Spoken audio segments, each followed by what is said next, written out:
Hello everyone, welcome to the online class of Shri Ram Public School. Myself Pragati Pandey and I'm here with the second part of chapter first, and in this video we will discuss about the other points of our chapter. So students, till the topic venation we have discussed in the part 1 of this chapter. So if you have any doubt and you want to revise the previous things, then go to the part 1 of this chapter and learn the things from that video. Now we will start from the second topic of this chapter, that is function of leaves. So here is, as you know that the function of leaves is to make the food for the plant. Basically होता क्या है plants में कि जो plant का food होता है, जो उसका खाना होता है, जो उसका भोजन होता है, वो लीव्स में ही बनता है. मतलब आप सिंपली कह सकते हो कि वो किचन है, वो प्लांट का किचन है. कौन? लीव्स. तो अभी हम पढ़ेंगे function of leaves. Leaves perform various important function for the plant. Let us understand them. कह रहा है कि लीव्स के वेरियस फंक्शंस हैं. अब हम उनको एक एक करके पढ़ेंगे. One of the most important function of the leaves is to make food for the plant. जो सबसे इम्पॉर्टेंट फंक्शन है लीव्स का वो ये है कि लीव्स ही फूड बनाती हैं प्लांट के लिए. Okay. Leaves are also called the kitchen of the plant. मैंने पहले ही बताया कि लीव्स को किचन ऑफ प्लांट भी कहते हैं, एज दे मेक फूड. क्योंकि किचन क्यों कहते हैं? क्योंकि जो हमारी लीव्स हैं वो ही प्लांट के में फूड का प्रोडक्शन करती हैं. जो प्लांट में फूड होता है, जैसे हम दाल चावल खाते हैं, उसी तरह प्लांट में जो फूड होता है उसको ग्लूकोज कहा जाता है. ठीक. यूजिंग कार्बन डाइऑक्साइड, जो प्लांट्स हैं उनकी जो लीव्स हैं वो फूड का प्रोडक्शन करती हैं, यानी कि ग्लूकोज का प्रोडक्शन करती हैं. उसके लिए उन्हें कार्बन डाइऑक्साइड, वाटर, सनलाइट, इन चीज़ों की ज़रूरत होती है. और एक प्रोसेस जो कि sunlight, water, carbon dioxide and leaves को यूज़ करके जो प्रोसेस होता है फूड मेकिंग का, उसको कहा जाता है फोटोसिंथेसिस. मतलब आप सिंपली कह सकते हो कि plant make their own food by the process photosynthesis, and in this photosynthesis process plants need carbon dioxide, water, sunlight and different nutrients. Okay. अब आप देखेंगे कि यहाँ पे लिखा हुआ है फोटो. फोटो मीन्स होता है लाइट. मैंने पहले ही बताया था कि अगर आप दुनिया में कहीं भी फोटो वर्ड देख लें, उसका मतलब हमेशा लाइट से ही रिलेटेड होता है. फोटो मीन्स होता है लाइट और सिंथेसिस मतलब होता है टू प्रिपेयर, मतलब बनाना, खाना बनाना या लाइट के हेल्प से फूड को प्रिपेयर करना. ठीक है. कार्बन डाइऑक्साइड प्लस वाटर जब सनलाइट और क्लोरोफिल यानी कि ग्रीन पिगमेंट जो होता है प्लांट के अंदर, जिसकी वजह से लीव्स ग्रीन होती हैं, उनको कहा जाता है, उस पिगमेंट को कहा जाता है क्लोरोफिल. तो जब कार्बन डाइऑक्साइड वाटर के साथ सूरज की रोशनी में और क्लोरोफिल के साथ जब मिलता है, जब सिंथेसाइज होता है, तब फॉर्म होता है ग्लूकोज, जो कि प्लांट का फूड है. और निकलता है ऑक्सीजन, जो कि एटमॉस्फेयर में रिलीज हो जाता है, जिसको हम आप ब्रीदिंग के टाइम या रेस्पिरेशन के टाइम हम यूटिलाइज करते हैं. Okay. Now second function of leaves is that lower surfaces of leaves possess tiny pores called stomata on them. जो leaves होती हैं उनका मार्जिन और उनका जो लोअर सरफेस होता है उनमें टिनी स्पोर्स होते हैं. टिनी पोर्स होते हैं मतलब छोटे छोटे छेद होते हैं, जिनको स्टोमेटा कहा जाता है. उनको क्या कहा जाता है? स्टोमेटा. वो क्या करता है? स्टोमेटा किसी भी प्लांट का अगर आप देखेंगे तो वो वाटर को बैलेंस करता है. मतलब क्या करता है? अगर एक्सेस वाटर है तो पानी को बाहर निकाल देगा, अगर कम वाटर है तो अपने पोर्स को एकदम बंद करके वाटर की लॉस को बचाएगा. तो तो करता क्या है, the stomata helps in the exchange of gases during photosynthesis. Stomata help करता है गैसेस के एक्सचेंज को, मतलब कि प्लांट को कार्बन डाइऑक्साइड चाहिए तो कहाँ से मिलेगा, एटमॉस्फेयर में, एयर में कार्बन डाइऑक्साइड मिक्स्ड है, तो यानी कि एयर से ही तो कार्बन डाइऑक्साइड लेगा। तो कैसे लेता है, इन्हीं पोर्स के थ्रू, स्टोमेटा के जो पोर्स होते हैं इन्हीं के थ्रू कार्बन डाइऑक्साइड लेता है, और ऑक्सीजन जो कि एयर का ही फॉर्म है उसको वापस से एटमॉस्फेयर में रिलीज़ करना है।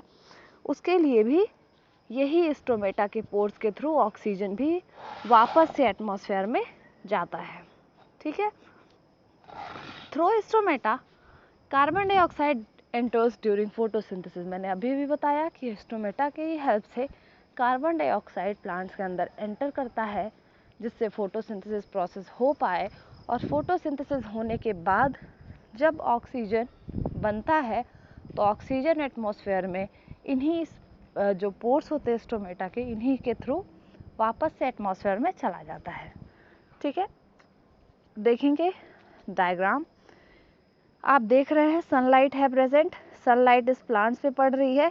जब लीव्स को, यहाँ पे क्लोरोफिल प्रेजेंट है लीव्स में, वहाँ पे ग्रीन पिगमेंट प्रेजेंट है, सनलाइट भी प्रेजेंट है, और कार्बन डाइऑक्साइड इन लीव्स के स्टोमेटा के पोर से एंटर किया और फोटोसिंथेसिस का प्रोसेस हुआ। फोटोसिंथेसिस का प्रोसेस होने के जस्ट बाद ही ऑक्सीजन जो है वो एटमॉस्फेयर में वापस इन्हीं स्टोमेटा के पोर्स के थ्रू रिलीज हो गया। Okay, so leaves also helps the plants to keep cool during hot weather. Leaves क्या करती हैं, जो प्लांट होते हैं उनको कूलिंग भी प्रोवाइड करती हैं जब गर्मी का टाइम होता है। The root of the plant absorb water from the soil. कह रहा है कि जो रूट होता है प्लांट का, वो जो सॉइल है, जो मिट्टी है, उससे वाटर को एब्जॉर्ब करता है and transport it to the other parts of the plant. और करता क्या है, जाइलम जो होता है इसके अंदर, वो रूट से लेकर के वाटर का कंडक्शन पूरे प्लांट बॉडी में करता है। तो क्या होता है, कभी कभी वाटर की अधिकता हो जाती है प्लांट के बॉडी में। जब वाटर की कंटेंट ज़्यादा हो जाता है तो वो लीव्स के थ्रू, स्टोमेटा के पोर्स के थ्रू वाटर जो होता है वो ट्रांसपिरेशन प्रोसेस के थ्रू रिलीज हो जाता है एटमॉस्फेयर में। वाटर वेपर के फॉर्म में भी होता है ये काम, और ये काम वाटर ड्रॉपलेट्स के भी फॉर्म में होता है।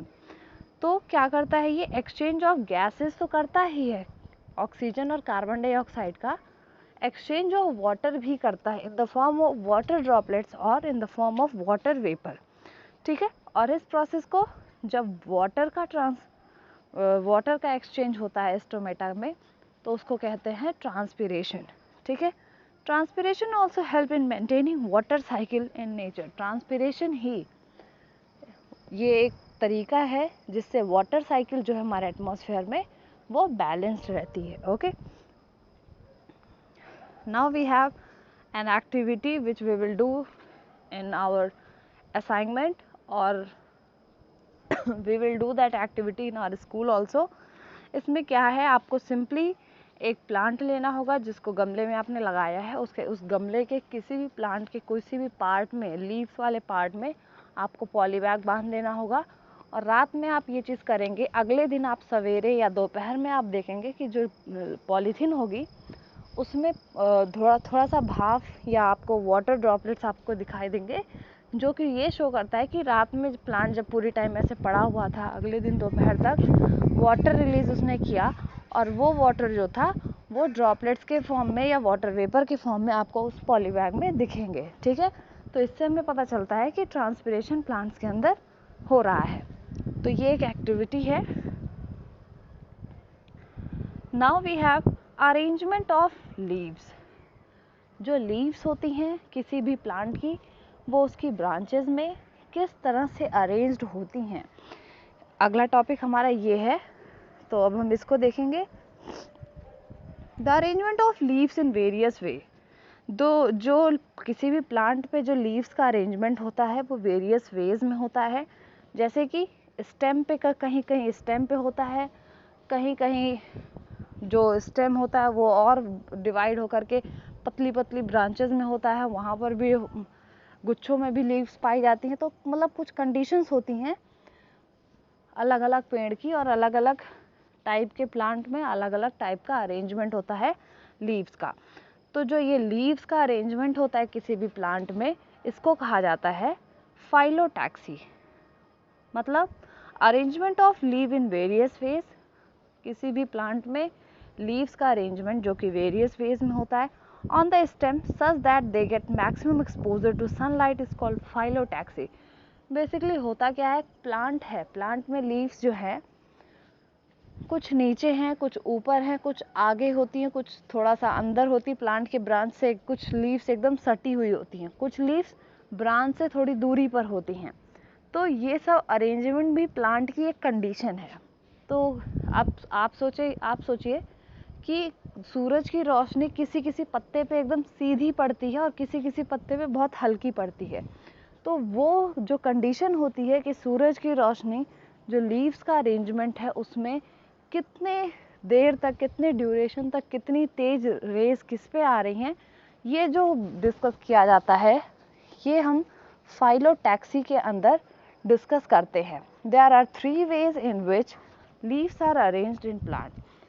कुल मिलाकर के 3 वेज होते हैं लीव्स के अरेंजमेंट के। First one is alternate arrangement of leaves. पहला है अल्टरनेट अरेंजमेंट ऑफ लीव्स। इसमें क्या होता है, एक लीफ एक साइड होती है, दूसरी लीफ दूसरे साइड होती है, फिर तीसरी लीफ पहले साइड होती है।